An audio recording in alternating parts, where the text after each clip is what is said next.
Hello, everyone, and welcome back to Black Revolutionary Theater Workshop's Melanated Monday program.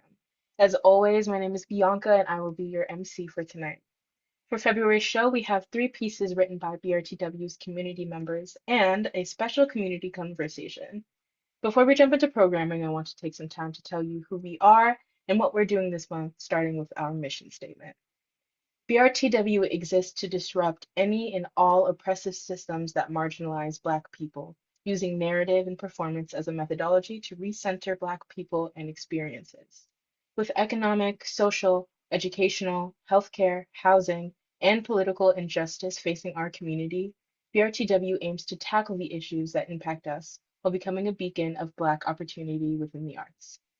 Melanated Mondays are a monthly writing and performance salon highlighting a different theme at the intersection of Black justice and civic engagement. This month's theme is Black History Month. Today's show celebrates Black History Month by exploring what it means to be Black in America and uplifting our Blackness in all its forms. The program will culminate with a community conversation featuring special guest Michelene Lemonnier, Vibe Theater Experience's co-executive and artistic director. Before we begin, BRTW would like to remind audiences that any and all characters were featured in today's show should be taken as an opportunity to engage deeply with the work and the context offered. Moreover, any themes presented in today's show should not be assumed to represent positions or perspectives of the organizations, artists, speakers, or other stakeholders that are co-creating the space today. And with that, let's get started. Our first piece is If I Got Reparations by Miyako Gavia, which will be read by Kara Ennis. If I got reparations, I would want to be a Gorgon. With divine flashing eyes and hair like snakes. What would it feel like to live a life without fear? Would it feel free? Easy? Like breathing your first clean breath after a chest cold? Like stepping out of a walk-in freezer? Like remembering the haunted house is fake? You know what I want? I want every time someone says shit to me to be able to set my snake hair to hissing, low and gentle, and instead of feeling small and hollow and scared, I'd get that cozy feeling of sitting on the couch after drinking coffee, my cat on my lap purring into me, his lazy eyes blink, blink, blinking. And I want, every time someone starts shit with my friends, to be able to flap my giant wings and disturb the air around me as I fly to them. Fuck your cash. We don't need cash. I'm a motherfucking Gorgon, bitch. And when I reach them, I want to flash my Gorgon eyes and strain my Gorgon lips and smile my Gorgon smile and turn them all to stone. I want them to have to sit there and listen to each and every moment of pain my ancestors and I had to listen to and not look away. I want each speck of dust to land in their unblinking eyes and make them water and sting. Maybe that will feel like every time I had to freeze my smile in the face of strangers talking about my hair, my skin, my lips, my ass, like I was a thing to be weighed and measured. The man who spoke in broken English and called me Maria without knowing my name or my language. The woman who asked me the time of my last pap smear. The man who slipped in close behind me and pressed a cold beer to the slip of exposed skin at the small of my back. I want to force them all to look, to witness, to hurt.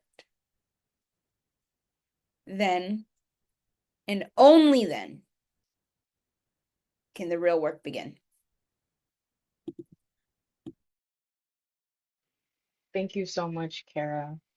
Our next piece is Panther Women, An Army for the Liberation by India Nicole Burton. Journey will be played by Kendra. Women 1, 2, and 3 will be played by Alex. And women 1, 4, 5, and 6 will be played by Janaya. Conjuring, asking the ancestors for the blessing to go on a journey. To the northernmost edges of the industrial north, to the extension down into the broad vastness of the agricultural, cotton picking south.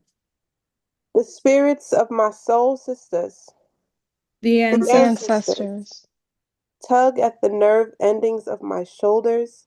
My knees buckle. Gravity forces me south. And I give praise to those who have come before me. A mystical breeze washes over me.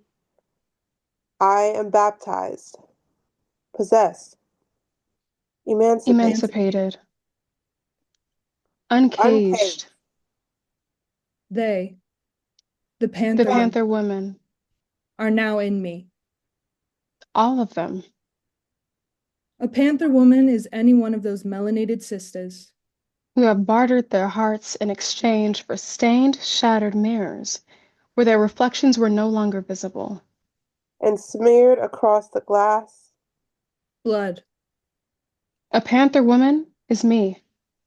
A Panther woman is you. We assemble here asking for allowance to unveil the caged cat. For she is doing away with her cherubic purr and ready for the feline in her to roar. The The panther Panther is ready is to ready to pounce. So then we name the names of those. Who we intend to conjure up. those in which we ask to bless this journey we are about to embark. Those Those who have who have raised raised havoc. havoc. Those who have taken firecrackers, Lit Lit them them them, and tossed them into the irreconcilable stew called the melting pot. and watch the fury of the flame Burn. burn. the panther is ready to strike. So we bow before those women, those in which we beseech to give us consent. To move through time and space relentlessly. And brave. And And because because we are Because our we are our sister's sister's keeper. keeper.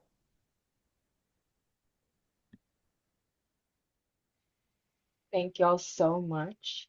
Our last piece is The Other America by Brian Keith Wilson. Azure will be played by Cyril, Winter will be played by Celie, Crimson will be played by Alex, and Storm will be played by Kenesha.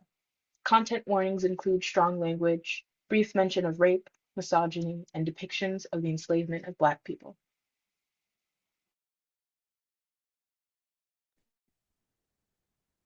Let me tell y'all a tale about the Montgomery dock, where history met her election in a sailor's clock. Tick tock, tick tock, 400 years around the block. And some folks fucked around and found out. Karma don't knock. This ain't just about white folding chairs and fists that loo. No, this is centuries of Black power breaking through. See, our ancestors' blood been spilling since day one, but on that dock, baby, we show them how it's done. Oh, it started like it always does, with entitlement served up just because they thought that skin gave them some right to act. But that day, that day the script got cracked. They said, "Get off this boat," with a voice so mean, forgot where they were. This ain't no silver screen, but that river is deep, filled with our tears and might, and the ancestors' whips whispered, "It's time to." Now let's talk facts. Let's lay it plain. 400 years of chains and pain, of cotton picked and backs whipped raw, of Jim Crow's claw, of unjust law. But on that dock, see, the tables turned. And the fire they sparked, it finally burned. We swung chairs like they were freedom's bell, and white folks found out what we've known too well. Fuck around and find out. That's what they did. Underestimated the fury hid in the hearts that be with our ancestral pride, in souls that long to turn the tide. Alliteration, oh, let's play that game. Because white supremacy ain't nothing but shame. Falsehood fed to the fearful few, but on that dock, they bit off more than they knew. The ferry loaded like it was saying too. Time's up. Your privilege is overdue. And we the descendants of kings and queens, turn that dock into a scene straight from our dreams. Black power ain't just a fist in the air. It's a chair raised high in a righteous lair. It's the unity of people long oppressed, saying we ain't taking no more of your mess. Funny how they looked when they found out quick. that the whip ain't the only thing that can trick, because we lipped the script on that fateful day, made him pay for all their foul play, and the memes the story told of chairs and docks and ancestors bold, but don't get it twisted. Don't get it wrong. This ain't just a meme, it's a centuries-long song. We've been patient, we've been kind, but that day we spoke our mind in a language that they could finally see that we ain't the same as we used to be. So here's to Montgomery, to the crew, to the reckoning long overdue, and to those who think that history's gone. Remember, karma's just a clock that's on. Tick tock, tick tock. The truth's unfurled. We show them what it means to fuck around with our world. And next time they think of stepping out of line, they remember that doc and they think real fast. For the next 4 years, don't ask me for shit. Don't text me. Shit, I ain't coming to shit, and sure as well not looking at the shitty news. You know what 92% feels like? It feels like carrying an entire damn democracy on your back. It feels like showing up every time, voting, marching, donating, calling, organizing, mobilizing, doing the work, and still being asked, what more can you do? Back in 2016, when that man slithered his way into the office, I watched, I listened, and I understood. I understood what folks were saying. Those excuses they made for people who voted for him. A, didn't know he was that bad. A, had concerns about the economy. A, wanted change. But this time, honey, in 2024, now it's time. There ain't no excuses. You knew who he was. You knew what that motherfucker was all about. Maya Angelou said, when someone shows you who they are, believe them the first time. And that I did. I believe he was a rapist, a felon, a racist. I believe he was a man who speaks the same hate-filled rhetoric as Hitler, a traitor who tried to overthrow this country. I believed he was a womanizing, pussy-grabbing, porn star chasing bigot, and you still chose him. I can't make this shit up. It's the stuff white dreams are made of. For real. So here's the thing. Don't talk to me. Not today, not tomorrow, not until 2028. And maybe then I might entertain your conversation. Don't come asking for my vote. Don't come asking for my voice in the streets. Don't ask me to rally my sorority sisters. Don't come asking me for anything. Don't ask me what time it is, because I'm not giving you anything I got. Take me out the goddamn group chat. For real. 92% of us showed up to fight for this country, fight for a future, fight for our bodies, our voices, our tears, our hope. But this time, it's on you. You want to resist fascism? Good. You want to fight this fight, eh? Fight it. No, good. Not for the alley cookies, not for the hashtags, but it's because it's your responsibility. Because if you don't, if you sit on your hands again, then you've chosen the side of oppression. And I won't be fighting for that. You want change? You want resistance? Take it. Knock on their doors, have those hard conversations, put your bodies in the streets, take the fight to the people who are out there spewing hate and division. It's on you now. We've done enough. We gave you 92%. And I'm tired. I'm tired of carrying this burden. I'm tired of being the backbone of this country when the country can't seem to find its own. I am tired.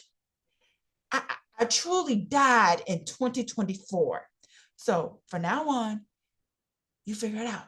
I'm done. I'm taking a break, a sabbatical, focusing on my mental health, staying away from the propaganda, headlines, hashtags, and social media posts. I'm stepping back. I'm packing my bags. I'm changing the station. Delete my number. I'm on vacation. No calls, no texts, no please, no fight. You fix this shit. I'm out. Good night.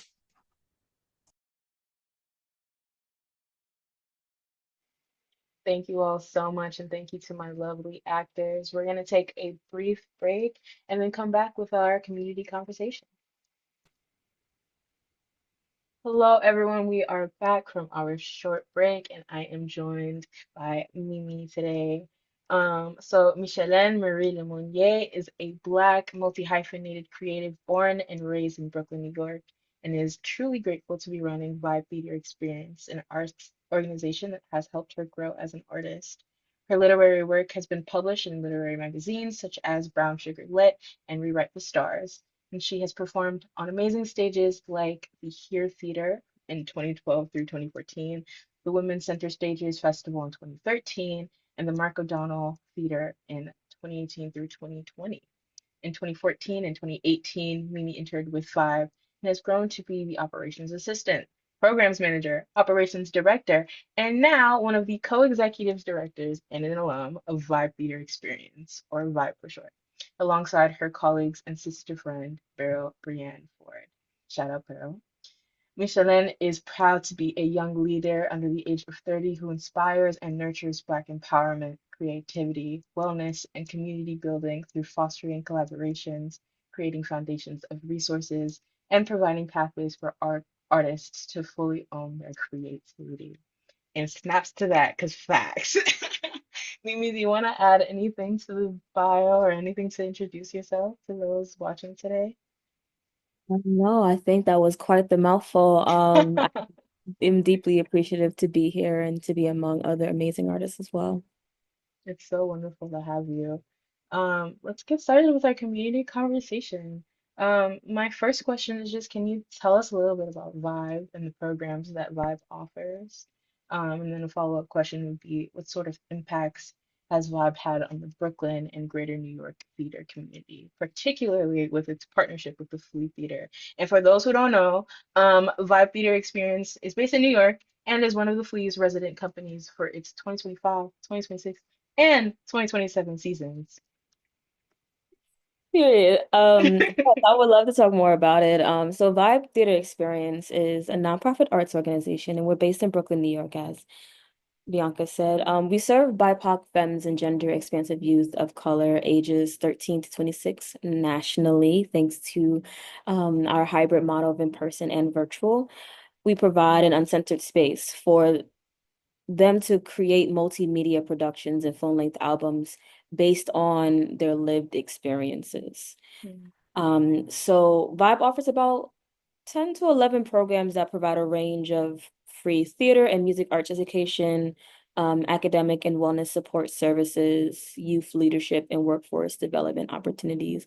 We really believe in investing in BIPOC and femme and gender expansive queer and basically youth to really mm, thrive as artists. We really do our best to eradicate, this starving artist model that really does not need to exist and to, yeah. get rid of a lot of these loops of trying to get into the theater spaces.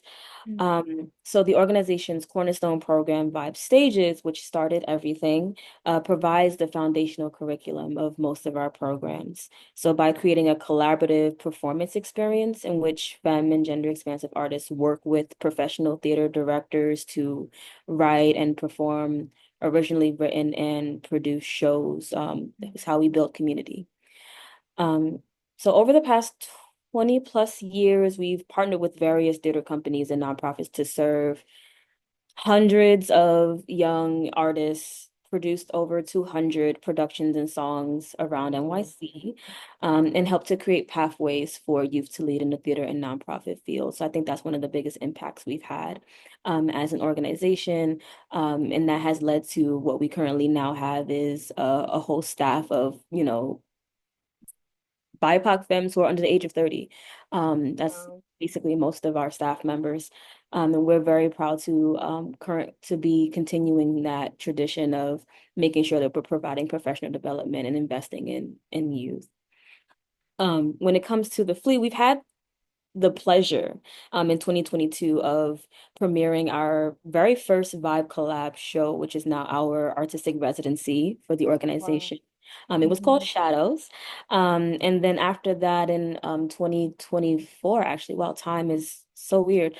Because it feels like so long ago. But it was just in this past June of 2024 that we hosted our Black Femme Freedom Fest, which was a 3-day festival where four artists got to premiere some works in progress to the community. And it was so amazing.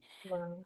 That has led to what we now have is as our 3-year residency with the Flea from 2025 to 2027, deepening our relationship with an amazing theater company who supports and invests in experimental art by Black, Brown, and queer artists.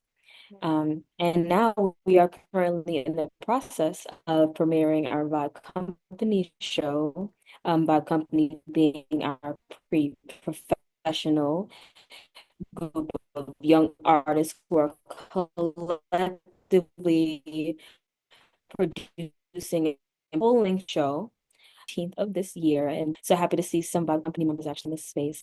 So shout out to all of the Vibe Company members, Bianca, Janaya, Alex. So excited to see them perform this year. And all the other amazing members. We have such an amazing group of artists, and I'm very excited to see the show. So I hope everyone comes. Period. And if anybody missed that, that is June 13th, I believe we're opening. Period. So yes, definitely get a ticket. Be on the lookout for that. But wow, how amazing. And just wanting to uplift like um kind of the priority that Vibe places on like taking down those barriers and ensuring that like young people not only like have a voice and a place to go to share their creativity, but as you mentioned, like an entry point into the field. I feel like, part of the I guess the main structure of our society right now is like you need to be like 30 plus and like have all this experience and nobody's gonna tell you like how you get the experience. But like once Hmm. you find this mythical imaginary like wisdom, you can be like a senior exec. But to see like Hmm. someone such as yourself um kind of dismantling that but also paving the way for others is so inspirational. So thank you so much that you and Vibe and Beryl do for kind of making theater and music accessible. Yeah, thank you so much. Um, We yes, do let's our move best. on. Period. Let's move on into my next question. And you mentioned in your intro that you were a multi-hyphenated artist. Can you expand on like the art forms that you dabble in? And then how do you balance being both an artist and then in a leadership position? So, I'm a writer first and foremost. I grew up writing. It was kind of my escape when, life didn't always turn out the way I wanted it to, or just when I felt like I needed to express and get something out that I wasn't sure how to. I started with poetry and then expanded into short story. I think poetry will always be my number one love, and poetry is actually something I love to incorporate even in my other forms of artistry as well. Um, so I expanded into short story, and then from there, I actually got into playwriting. Playwriting, I actually started doing more when I joined Vibe in 2012 as, I believe, a junior in high school. Mm. And that's really where I learned how to playwright and how I learned about devised theater. Mhm. Um, and how I saw that, I could be a playwright and I could be someone who gets work on stages like Broadway or something like that. Period. Um, and so I got to learn how to create plays with other artists from there. Um, and I think it was in college where I actually got to see my first 10-minute play on stage, where I submitted it in for a project that my college was doing. I can't really fully remember the name of the program, but it was a 10-minute play festival that they do every year, and I submitted mine to be on stage, and it actually got picked. It was Wow. called Strangers, and I was so excited to be able to really see the process of getting it from the paper to the stage. And now I currently am, writing and getting produced my first like full length production through the Oh, organization as well. And that one is now called Unchosen. And I'm very excited to see that come to fruition. I'm also a performer. I have been performing on stages since I could walk, I'm pretty sure. Um, I actually started out in church, actually.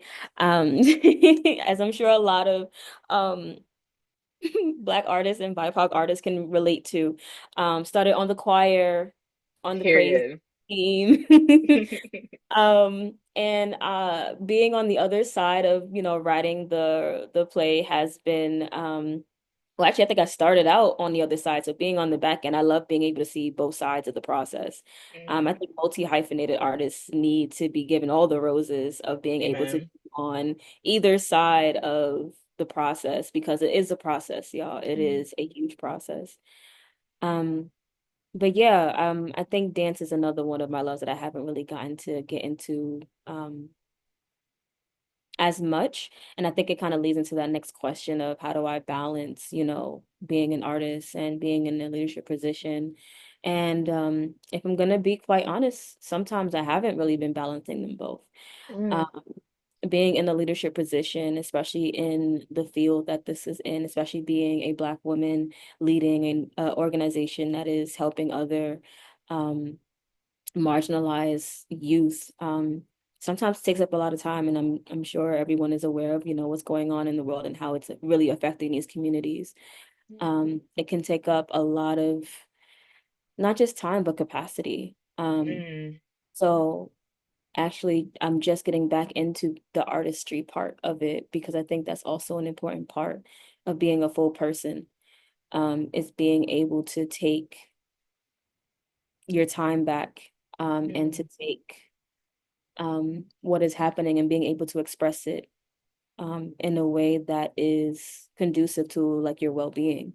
mm, So I guess all that to say, I haven't been balancing, but I'm working on balancing because I don't think there's ever really a part in a person's life where everything is perfectly balanced. amen. And Yeah. and I think it's okay to admit that. That there Yeah. are moments where I'm more of an artist than an administrator, and then sometimes I'm more of an administrator than an artist. Um, Mm, and that doesn't take any of those parts away from me or anyone who is having a hard time balancing that, even if it's not with work or if it's like with family or if it's with, you know, having a love life, having a social life, or even trying to yeah. take care of yourself. So I guess that's kind of my answer there is, it's an ongoing process. Mm, wow. Thank you so much for that wisdom. I feel like I personally needed to hear that it's okay to not be perfectly in balance all the time. Wonderful. But yeah, I guess delving a little bit more into like you personally, how has it been being a Brooklyn native and like how has that informed your artistry, if at all? Do you draw inspiration from where you grew up? Kind of how does that intermingle? I think being a Brooklyn native has kind of helped me to shape the language in which I use in my artistry. If I'm gonna be honest, there was times where I would kind of try to run away from it. I've always been an existential person. I love thinking about, life beyond what you see and all those things. And I always wanted to be more poetic and, sound Yeah. how it's supposed to sound. But if I'm really being honest, I think my work has benefited more from me taking from my experience as a Brooklyn native. So I grew up in East New York. Mm, But I also definitely did grow up more sheltered than most. So, lived in the hood, but I didn't live in the hood, you know what I mean? mm-hmm, Mommy said, you can't go nowhere without your brothers, your auntie, your cousin. mm-hmm, mm-hmm, Um, she always tried to put me in different programs, make sure I wasn't just doing anything. mm, Um, but in this current play that I'm writing, I've really gotten to lean into what it has meant to be a Brooklyn native, mm, and really using like the musicality um, that comes with like even music that's from Brooklyn. Um, incorporating the style of like rap and things like that, hip hop, Yeah. into the artistry, and then really seeing it kind of grow to life from there. Mm-mm. Um, yeah. So, and I've also drawn from where I come from. So like incorporating places that I grew up in, like Brownsville, um, and Linden Boulevard, which is like, I don't know if everyone is familiar with like, New York City geography, but like which is like right on the cusp of like Queens, you know what I mean? So Mm-hmm. Mm-hmm. I think that's how being in Brooklyn has really informed me. Mm, that's wonderful. Great. Well, I guess the last question that I have is how can the BRTW community and like those watching at home continue to support Vibe and get involved? So there's so many different ways that people can support the organization. One is spreading the awareness, if you ever know of anyone who wants to join a program or just is in need of community and artistry, point them to our website at www.vibetheater.org. Period. If anyone ever wants to volunteer to provide their skill sets and their services. Everyone has lived experiences and everyone has skill sets that can really be utilized. So if you're ever willing to volunteer and to lend those experiences and those skill sets to youth, please feel free to go on our website and go to um, the impact page, I believe it is. Um, Sorry, it's join the movement page. This is why we have, computers to look at tags. Um, and join the movement in that way as well. We love, love, love to introduce them to artists and, collaborate. Mm, Of course, if you got it like that, please feel free to donate, even if you don't got it like that. Even as low as $5 is really, really, really goes a long way. It's really helpful. yeah. So if you can donate, if you want to volunteer, if you know any youth that could really use community and can use a program. Also, I want to just put out there that a lot of our programs are also paid programs. So the youth are paid to participate in the programs because, again, we're trying to eradicate the starving artist model. Um, Period. and because it's necessary. It's hard living out here, even as a youth who's trying to think about college and all these different things, Mm-hmm. help their families and whatnot. So, point them in our direction. We would love, love, love to have them. So, yep, and that's how you can help. Wonderful. Oh my goodness. Love that. Your website and all of the resources that you mentioned will be in the description um, of this video. So for people who are watching this back on YouTube, go ahead and click down below. But for now, I'm going to open it up to our community of actors who are hopefully still in the Zoom chat. If people had any questions or reflections that they wanted to offer Mimi, feel free to turn on your camera, unmute. Floor is yours.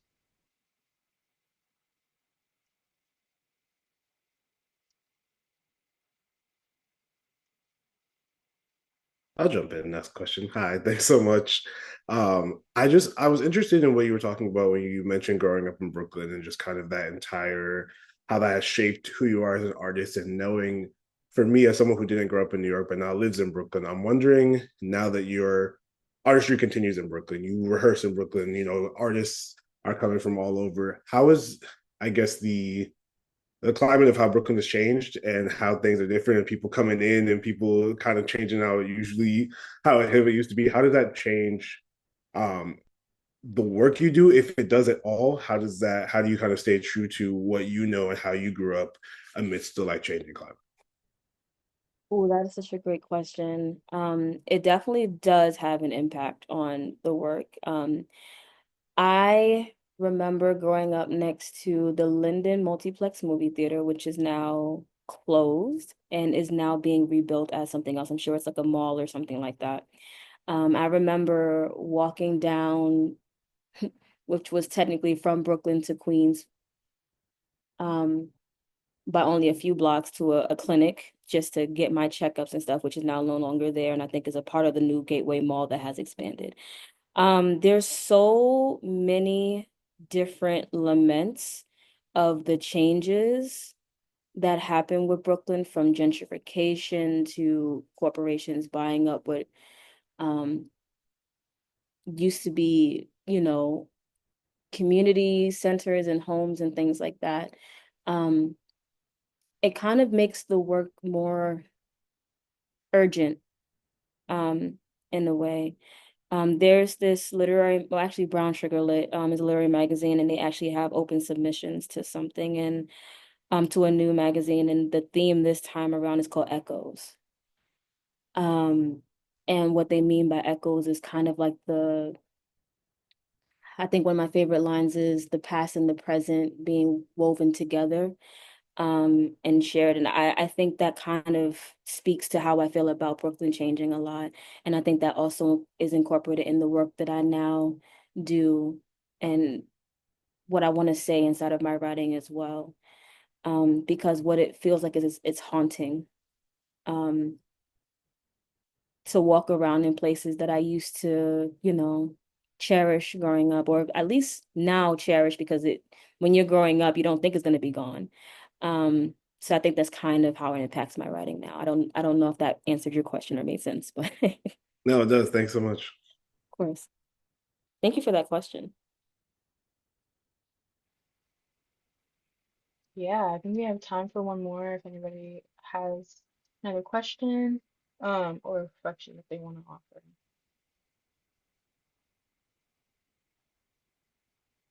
Hey, I have a question. Oh, my question to you, thank you so much for giving your time. My question is for you, like where do you see yourself in the next 10 years? Like, how do you feel your place will be? I know that's a loaded question, but I'm just curious because you're so poised and you're so intelligent and all that. I just wanted to see like, where do you see yourself? And let's just go ahead and give that speak it into existence is what I'm trying to say. Yeah. First and foremost, thanks for the compliment. Poison intelligence is something I will carry with me from tonight into the next 10 years, I promise you. Thank you so much for that. Where do I see myself in the next 10 years? What am I, 28 now? About to be 29. Lord, I have to count. 39. Okay, I'm sorry. It's gonna be real semi-depressing, but I'm really hoping to be alive, first and foremost. This world got me a little nervous. Um, but after that,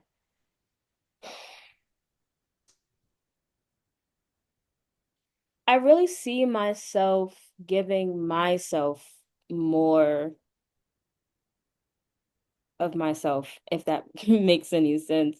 I've been in this field close to 10 years now. I think it's probably about started in like 2018. Yeah, 4 or 5 years now. Lord, I can't count. But by the time that comes around, it'll be closer to like 15. Um, so I'm really hoping to give more of myself to myself. Like I said before, it's been hard balancing being an artist and an administrator. And for a short time, I didn't even identify with being an artist because I hadn't even been doing that art for um as much as I would have liked to. And at some point I got scared to because being an artist, you have to be vulnerable. And because I put so much of myself in the work, I kind of went on autopilot. So I didn't really know what was even going on inside of anything. So imagine trying to now, after a hiatus, go back to being an artist, and now I have to unlock everything and really feel what that feels like and try to express that in some kind of way. Um, so I'm hoping that in 10 years, well, I envision in 10 years, I am doing the art that I want to do more. And that the art that I do helps to heal somebody. Um, the current play that I'm writing, Unchosen, is created from some shadow work I've been doing of myself. Really exploring this idea of what growing up without a father has done for my views of relationships. Um, and every time I talk to, another woman or femme or gender expensive person about it, like, oh my gosh, I would love to like see that because I had this similar like experience and like I didn't even realize that other people would have that similar experience.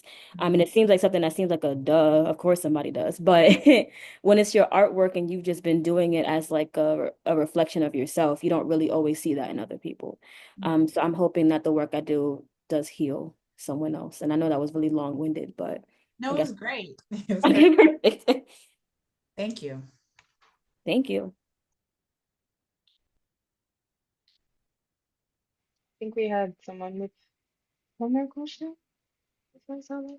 There you go. Hey. Hi, I'm Kara. Thank you so much for your work and for what you've given to us today.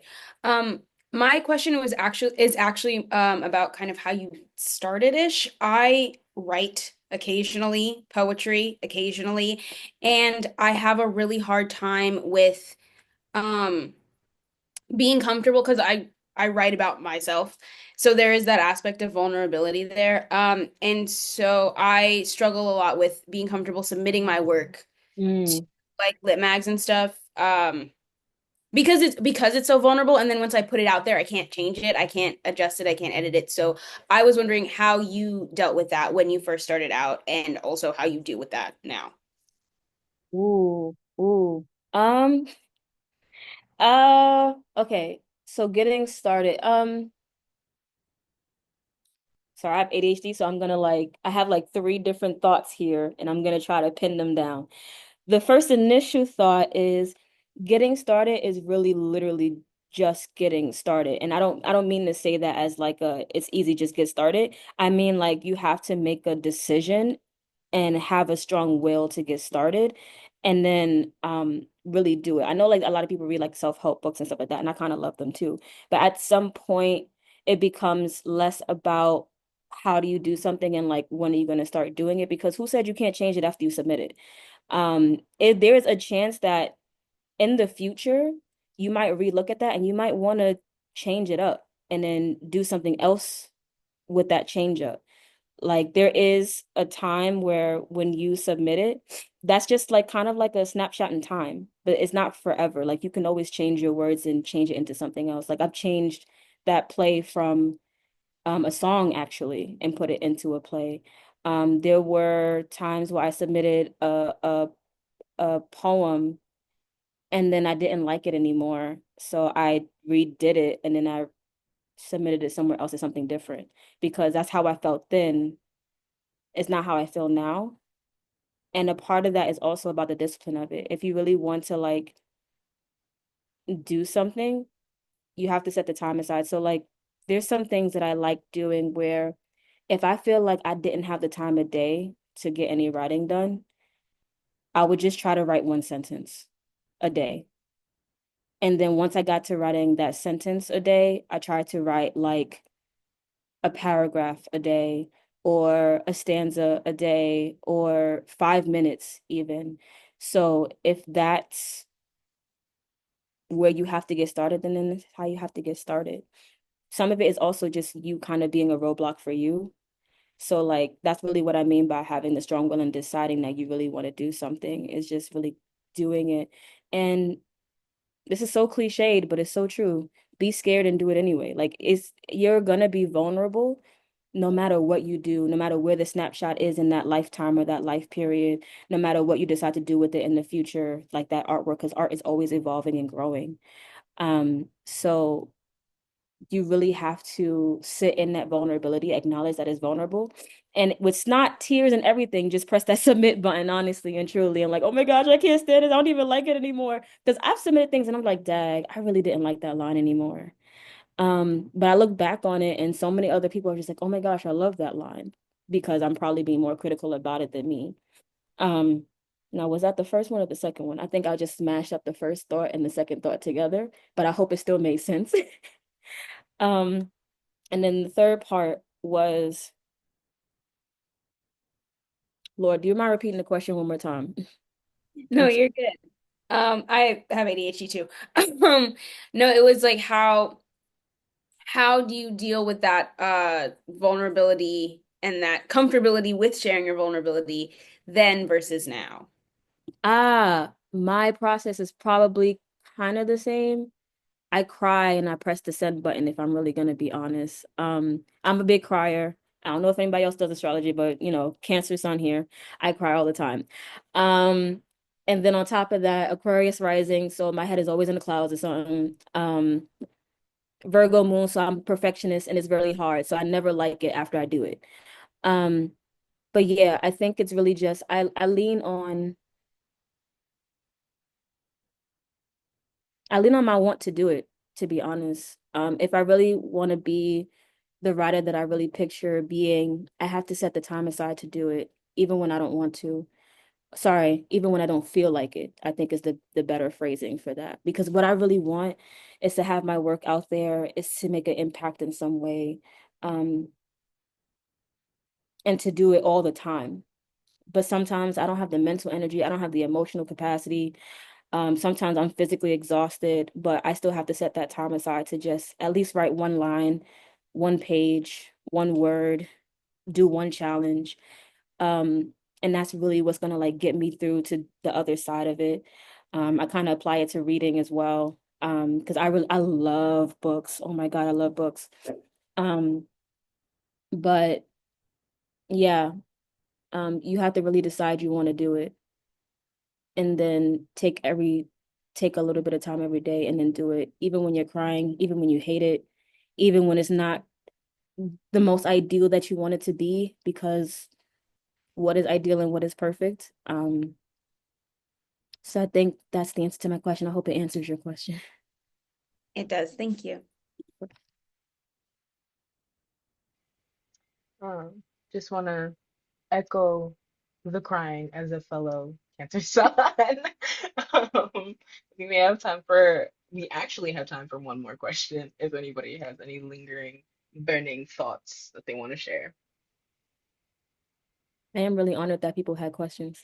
I know, some great questions today. Uh-oh, hey Alex, Purr. Hey, I do have a question. So, as someone who writes across different genres with plays and with poetry and with whatever other amazing things you're writing, how do you build up the inspiration to write across that many genres at any given time?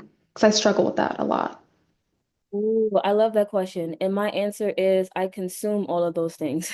Um, I Okay, so the shadow work started with I read a book that my friend wrote. It's called Gone Like Yesterday by Janelle Williams.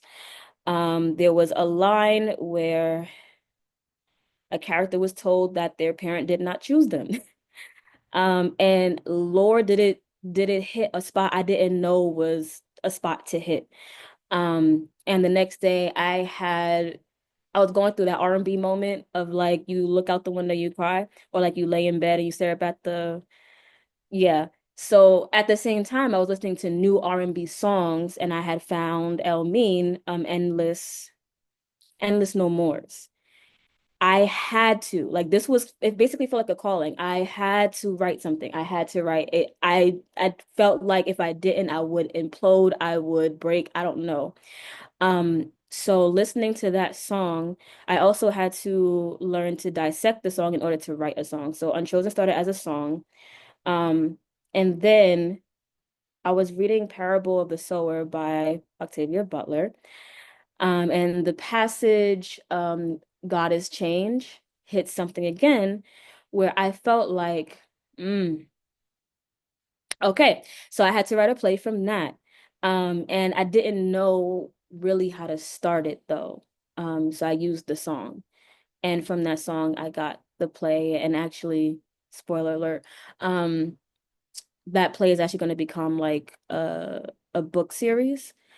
Um, so I had to consume in order to know that I wanted to express something. And then in order to get the techniques down, I had to dissect those things. Um, so when you're doing things across different medias, the one thing you have to do, well, number one, don't judge it. It's gonna come out terrible. I promise you it will. It'll come out terrible at first, and that's great. Make sure it's terrible because then it has somewhere to go. Um, um, Terrible does not mean lack of potential. So it'll be terrible. Um, I had to learn to be a beginner at things, um, which is so deeply uncomfortable for the Virgo moon part. Lord, I love being perfect at something the first time. But it's impossible as an artist, because you're not supposed to be perfect at something the first time. As an artist, we're meant to grow. And if there's nowhere to grow, there's really no art to be made. So yeah, I had to consume it. And honestly, it's also why I read so much as well. Every time I read a new book, and there's just something about the character, something about the circumstance, something about the questions that they ask or the conversations that they have that will spark something that I want to do. I also love watching other artists in their process. Ooh, I love a good artist process. Okay, a little bit of a nerd part, but I like watching BTS, that K-pop group. They do a lot of like behind the scenes stuff for their artistry, and I love watching that and being inspired to do something because I don't like just seeing like the end result of something and just going, dang, I can never do that. I like seeing the process and seeing that they had to think about stuff, they had to get it wrong, they had to redo something, they had to brainstorm. Like I love seeing those things. And it reminds me that this is what being an artist is trial and error. It's trying to get the right words. It's experimenting with these new things. So I think that's really just it. You just have to consume and then regurgitate whatever you feel in your heart to regurgitate. Um, and don't afraid to let it be terrible. It needs to be terrible first. Thank you so much. Of course. Thanks for that question. I really enjoyed it. I really enjoyed all these questions. You have me thinking about my own thing, and I love thinking. So, Yeah, period.